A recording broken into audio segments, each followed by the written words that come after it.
माझी विनंती असेल माझ्या ताईंनो, तुम्हाला उपदेश करावा आणि तुमच्यावरती टॉन्ट मारायसाठी मी इथे आली नाही. एवढा माझा अधिकार आहे नाही तुम्हाला काहीतरी उपदेश करावा, एवढी मोठी मी नाही. पण तुमची मोठी बहीण म्हणून, तुमची वहिनी म्हणून माझं वाक्य पदरामध्ये घ्या. माझी विनंती असेल, उभ्या आयुष्यामध्ये सगळे निर्णय तुम्ही तुमच्या मनाने घ्या. काय साईड निवडायची, काय खायचं, कसे कपडे घालायचे. जीनची पॅन्ट घाला हरकत नाही, पण अंग भरून चापून चोपून कुठं थोडंसं अंग प्रदर्शन होईल असे कपडे कधी घालू नका. मग किती फॅशन केली तरी हरकत नाही. आणि ह्या वाक्यासाठी टाळ्या गडेने दिल्या. मला तुमच्याकडून अपेक्षा होती.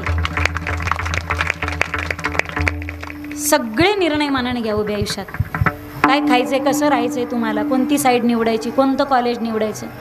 फक्त विनंती असेल, उभ्या आयुष्यामध्ये लग्नाचा निर्णय घेत असताना जन्मदात्या मायबापाच्या विरोधात पळून जाऊन कधी लग्न करू नका. एवढी भीक मायबापाच्या पदरामध्ये घाला.